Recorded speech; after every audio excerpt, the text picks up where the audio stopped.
What's going on, everybody? It is your boy Dylan Mathews back at it again with another hometown take. I think John Collins is going to be a beast. I think he's going to be a consistent 20-10 guy and a perennial all-star. I hope the Atlanta Hawks find a way to keep him. The key for the Atlanta Falcons this season will be finding a way to prepare for the future while still setting themselves up to win now, because I believe with Matt Ryan and Julio Jones and the right pieces around them, they can still get it done. Trae Young is a great player. I still think it's too early to say he's not going to be better or at least as good as Luka Doncic, but now that Lloyd Pierce is out, it's time for him to step up. I'm a Georgia boy. I was born and raised here, and I root for all my hometown sports teams. Your home for all things Georgia sports is right here on the Hometown Take. What's going on, everybody? It is your boy Dylan Mathews back at it again with another hometown take. Today I'm talking about the Atlanta Falcons and what will the Falcons do in this upcoming NFL draft. We're under a month away now, so it's coming up quick. But I'm going to talk about what we're going to do. Justin Fields has had his pro day today, but the 49ers, as we all know now, moved up to number 3. And I know they was looking at Justin Fields like, who are you? Who is dead? But anyways, I'm going to talk about what the Falcons could do if Justin Fields isn't there, what if he is there, and a couple more options the Falcons have for this upcoming NFL draft as well at the number 4 overall pick. But before we get into that, make sure you like this video, comment your thoughts, subscribe to the channel, and make sure you guys check out the first link in my description box. That is a link to buy me a coffee to help fuel this channel, help fuel my channel, and help fuel the Atlanta Falcons to a great NFL draft. Check out the second link in my description box as well to subscribe to the Tough Calls podcast with me and girl SymoneWithTheSports, as she likes to say. Talk to your favorite former and current athletes, head coaches, talk to your favorite reporters, anchors, hosts, all that good stuff. So make sure you guys search the Tough Calls podcast and Apple Podcasts, Spotify, wherever you get your podcast. Make sure you guys search Tough Calls or just click on the link in my description box below. Make it easy on you. All right, let's go ahead and get right into the video. As you can see, I am actually at Sports Radio 92.9 The Game right now. I'm going to give you guys a quick vid before we get into this Hawks game. I'm running the Hawks game tonight. So while pregame is going on, I'm going to talk to y'all because I love talking to you guys and I want your feedback as well. So the Atlanta Falcons, we know, have the number 4 overall pick. What options do they have? What are they going to do? Let's talk about it right now. Saw Justin Fields at his pro day. The boy looked good. He looked good. I can't even lie. He looked good. And, man, it's swaying me. But I'm still going to stay pretty much on par with what I have been saying. I won't be mad if the Atlanta Falcons, of course, draft Justin Fields. He looked good. Some people were saying it's a 4.44 or 4.43. Either way it goes, the kid is pretty quick. He's pretty fast on his feet. He's got some pretty good feet on him and some pretty good legs on him as well. So he's got the mobility. He showed off that arm strength a little bit too. And then Dan Orlovsky put out a video on Twitter to clear the air out, clear the elephant in the room, and make sure you guys know that he just isn't an athlete that's playing quarterback. Put a video out of him on Twitter where he's breaking down Justin Fields' film, showing how he break down defenses, read defenses. So if he can do that at the NFL level, he can read defenses, break down defenses, make audibles and make quick reads and read defenses, go through his progressions. If you can do all that stuff on the NFL level, then sign me up for Justin Fields for the next 10 years or however long. Next 10, 12 years, I'm good with that, period. But the 49ers, they moved up to number 3. We know Trevor Lawrence is going number 1 overall to the Jacksonville Jaguars, unless I don't know what could prevent that. Who knows? Trevor Lawrence got to do something extra crazy. Anyways, Trevor Lawrence is going to the Jacksonville Jaguars. We also know that Zach Wilson or Justin Fields, maybe Trey Lance, we know about Trey Lance. We're pretty sure that the New York Jets, with the number 2 overall pick, are going to draft a quarterback as well. And now at number 3, you don't move up to number 3 if the San Francisco 49ers don't move up to number 3 unless they're drafting a quarterback. They ain't moving up to number 3 to get no position player. Unless they really, really like Kyle Pitts. and they feel like they had to go number 3 him, get ahead of Atlanta to get him, unless they feel that way, they're probably going to grab Justin Fields or whatever quarterback is left. Between Zach Wilson and Justin Fields, because I do believe it's going to go 1 Trevor Lawrence, either 2 Justin Fields, 3 Zach Wilson, or 2 Zach Wilson, 3 Justin Fields. I feel like it's going to go like that.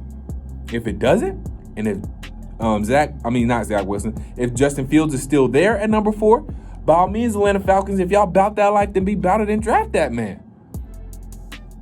He can make the throws. Obviously, he's got the mobility that everybody wants, and it seems like the NFL is shifting to needing a more mobile quarterback who can make plays not only with his arm but with his legs. Seems like the NFL is shifting out that way. But 2, he's a hometown kid. We know we love our hometown guys. We love our hometown quarterbacks. And Georgia let this guy slip away, and the Falcons, I don't think we want to let him slip away. But it depends on 1, if he's there, and 2, the Falcons may feel like, since they just restructured Matt Ryan's contract, they might feel like they're good with Matt Ryan for the next couple of years and they can wait on the quarterback. So, at number 4, option is definitely Justin Fields. That's one option. I don't know if it's the first option, second option, third option. I don't know. I'll be lying if I told you guys I don't know. We'll go with my gut feeling and what I think. If you guys want to know my opinion on what I think, I'm thinking Justin Fields is probably the Falcons' first option at number 4 if he's there. Do I know that for a fact? No. Am I 90% sure on that? Not even. Probably 80, 85 is a stretch, maybe 80% sure that Justin Fields is the Atlanta Falcons' number 1 option for that number 4 overall pick. Now, a couple other things can happen. Say Justin Fields is taken at number 3 or anywhere between 1, 2, and 3 where the Falcons can't get him at number 4. A couple things can happen. Backup plan, you could draft Penei Sewell at number 4 because he's probably going to be there now that the 49ers have moved up, because we know the Dolphins at 3 could have got Penei Sewell or they could have went wide receiver. But now the 49ers are number 3. I'm pretty sure about them drafting the quarterback now, number 3, making that move up. So it's probably going to be 3 quarterbacks taken off the road. That leaves Penei Sewell, that leaves Kyle Pitts, that leaves any assortment of wide receivers that you might want, all at number 4 for the taking. Or if you want to go quarterback, you can go Trey Lance. I don't think you're going to have Mike Jones or Kyle Trask or anybody like that, but Trey Lance is there as well. So backup options, if Justin Fields isn't there, you go Trey Lance, you go Penei Sewell. You could also go Kyle Pitts, who I really like, and I personally think that's probably the second option for the Falcons if Justin Fields isn't there. Probably drafting Kyle Pitts at number 4. Kyle Pitts is a beast.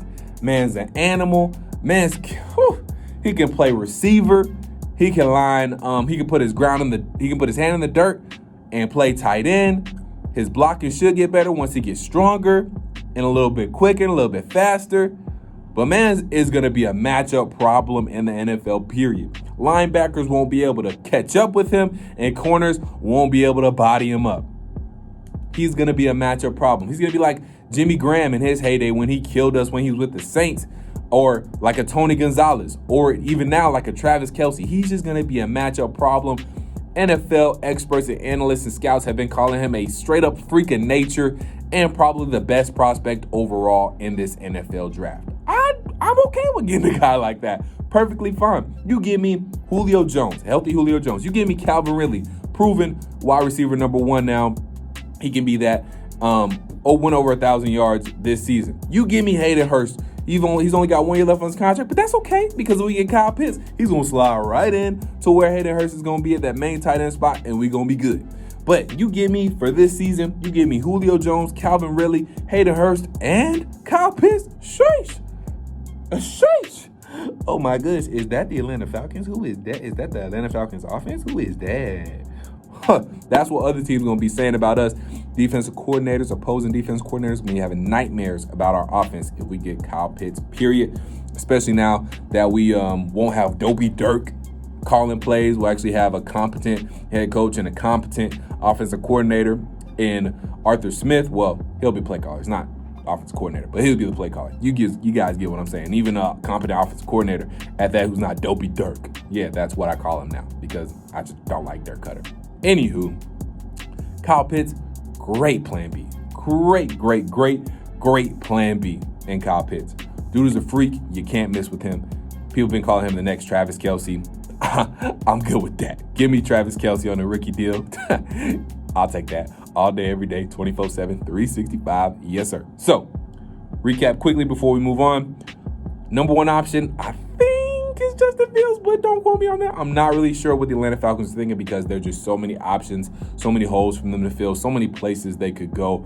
But I would think it's Justin Fields from what they've shown me so far, because they said we don't give a duck that Keanu Neal was good this past year. We're not sure about his injury history. He can go to Dallas Cowboys. We don't give a duck that DeMonte KZ led the league in interceptions a couple years ago with 7. He was tied for the league in interceptions a couple years ago with 7. He missed all last year with 20 Achilles. And I guess we're not that high on him. You can go to Dallas Cowboys too with Dan Quinn, your former guy. So, with that being said, this new regime is not afraid to kick some household names out for the Falcons. And they might be like, yeah, Matt, you cool, we'll rock with you for however long we got to rock with you. But when Justin Fields is ready, you're getting out. Or we're going to do something with you. We're going to move it right along and keep this thing pushing our way. Okay? Period. That's what the new regime could be thinking. Or they could be thinking, I like Matt Ryan. Him and Julio Jones, Calvin Ridley, this offense gives us a chance to win now. We'll get Kyle Pitts in here, a man-child, a freak of nature. We'll get him in here, give that weapon to Matt Ryan. We know he loves his tight ends, and he's successful when he has a good tight end. We'll bring Kyle Pitts in here along with Hayden Hurst, Julio Jones, Calvin Ridley. We'll put in some work, and we'll see how fast we can get this thing back on track and see if we can get this team back running right back in the playoffs and hopefully back to a Super Bowl. They could be thinking that. They also could be thinking Arthur Smith, Terry Fontenot. Arthur Smith likes to run the ball. Him and Terry Fontenot could be thinking, we got to get the trenches back right.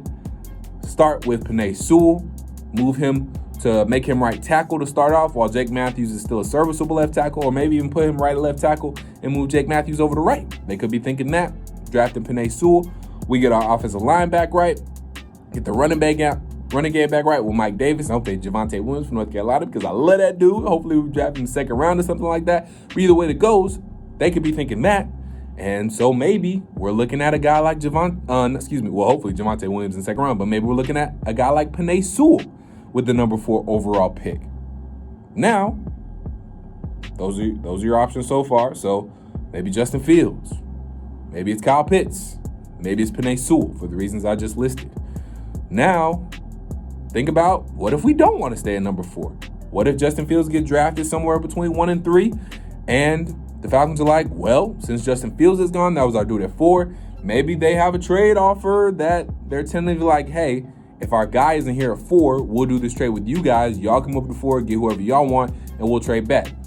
I don't know who that would be with because San Francisco was in that pretty good spot where they were in the draft before they moved up. I don't know if the Dolphins will want to move back up. I don't see why. They just moved back to 6, and that's not too far behind us. I don't know exactly who maybe that draft partner would be. Maybe it's the Broncos. Maybe they can get a guy like Trey Lance. I don't know. But either way it goes, we'll see. But my point is being that maybe we're looking to trade back if Justin Fields isn't there. Maybe this is the 4th option for us. 4th option, if Justin Fields isn't there at 4, trade back. And maybe we draft a guy like, hear me out, I talked about this on the live. Shout out to my boy Nick Kale for bringing me this idea. Maybe we draft a guy like Jaylen Waddle. Why? Jaylen Waddle can do 4 things for us. So, if we're not liking our options at 4, maybe we have a partner that Arthur Smith and Terry Fontenot might have in place. Say, hey, if our guy isn't there at 4, let's trade back with y'all. Y'all can move up, do what y'all want. Maybe whether it's get Trey Lance or whoever, we'll trade back and, get some extra draft capital, try to build this team up, ride with Matt Ryan for a couple years, give him another weapon, and then in a couple years when we have that extra draft capital, we'll get our franchise quarterback then. So maybe if we trade back and get in the, later in the top 10, maybe, anywhere between like 9, 15, something like that, maybe we draft a guy like Jaylen Waddle if he's available. Hear me out.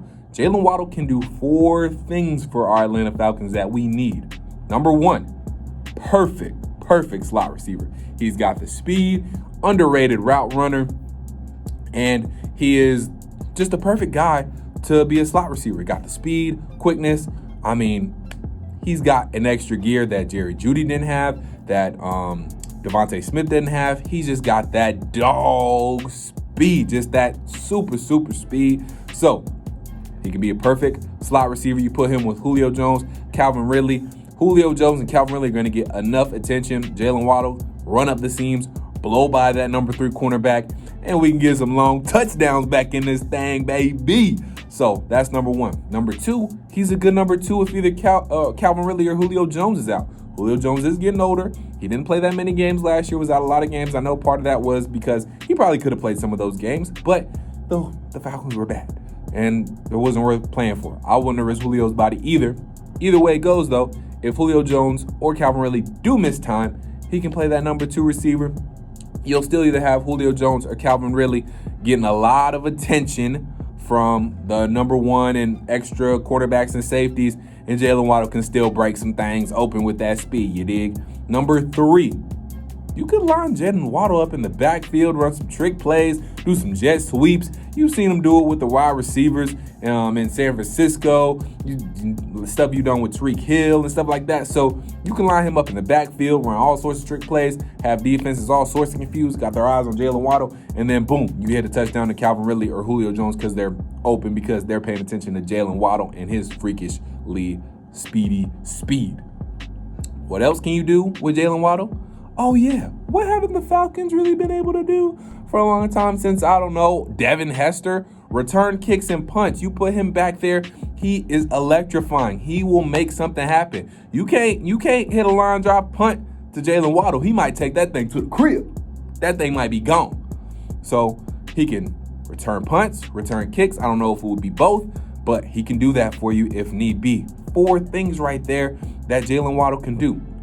Perfect slot receiver. He can be number 2 if he needs to be. Line him up in the backfield for some tricky trick plays. Arthur Smith can get creative, and then he can return punts and kicks if need be. So Jaylen Waddle might be a guy to think about. So Jaylen Waddle he's a perfect slot receiver. He can be a number 2 receiver if we need him to be. He can line up in the backfield, do some tricky trick plays with Arthur Smith, and we can draw some good stuff up for him. Give the defense, make the defense confused, and find Julio Jones, Calvin Ridley, maybe even Jaylen Waddle. We can get somebody with some touchdowns, with some extra touchdowns with our trick plays, and then he can return kicks and punts. We haven't had somebody who can do that, like I said, since Devin Hester, and that was old Devin Hester doing that for us. Imagine we get a young, fresh Jaylen Waddle back there returning punts and kicks. We're going to have a lot more exciting stuff on special teams, y'all. And we need that. That's just an extra component this team hasn't had. And I feel like all good teams have that component. All good teams return kicks for touchdowns and return punts for touchdowns at some point in the season. We haven't had that in a minute. Can't even remember the last time somebody took something to the crib on special teams. But let me know what you guys think about the Falcons' options. Like I said, I think number 1 is Justin Fields. Number 2, I think it's Kyle Pitts. Number 3, Penei Sewell. Those are all at number 4. And then maybe if we don't like what we're seeing at number 4, trade back with somebody and draft a guy like Jaylen Waddle. Y'all let me know what y'all think in the comments down below. Make sure you like this video, comment your thoughts, subscribe to the channel. Make sure you check out the first link in my description box. That is to buy me a coffee to help fuel this channel, help fuel the Falcons to a great NFL draft, some great draft picks. Make sure you check out the second link in my description box. That is to subscribe to the Tough Calls podcast with me and girl Symone with the Sports, as we talk to your favorite NFL, former current athletes, NFL, NBA, all that good stuff. You know what I'm saying? Make sure you check it out so you can hear us talking to your favorite reporters, hosts, analysts, all that good stuff. Just search Tough Calls in Apple Podcasts, Spotify, wherever you get your podcast, or just click on the link in my description box. Make it easy on yourself. And hey, draft coming up. Big things coming. Can't wait for the draft. You know we live that night, baby. Yeah. And until I talk to you guys next time, peace.